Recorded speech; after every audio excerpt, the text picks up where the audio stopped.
Praise the lord. ప్రభు అయిన యేసుక్రీస్తు నామమున మీ అందరికీ శుభములు తెలియపరుస్తున్నాను.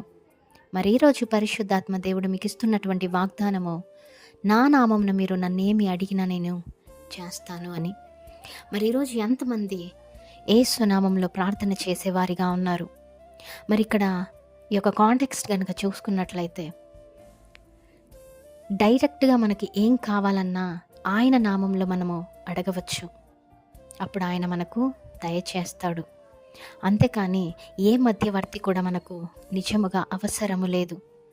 నీవు నిజముగా దేవుని యందు విశ్వాసం ఉంచి, నమ్మకం ఉంచి, దేవుని నామము మహిమ పరిచే విధముగా మీరెప్పుడైతే మీ అవసరతలు దేవుణ్ణి అడుగుతారో, మీ అక్కర్లు దేవుణ్ణి అడుగుతారో, తప్పకుండా దేవుడు అవి చేస్తాడు అనేసి నమ్మాల.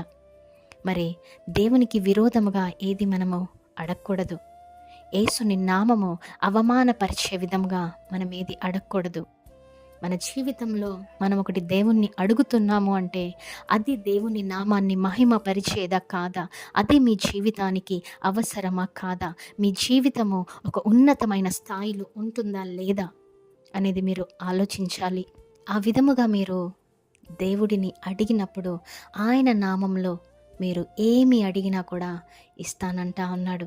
తెలుసు కదండి ఒక షరతు, దేవునికి ఇష్టమైనవి కాకుండా ఏవి అడిగినా కూడా మనకు నష్టమే జరుగుతుందనేసి జ్ఞాపకం ఉంచుకోండి.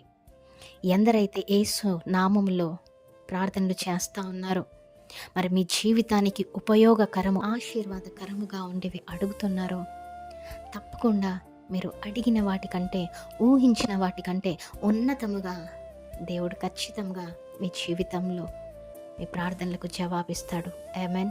Praise the Lord. Have a blessed Sunday.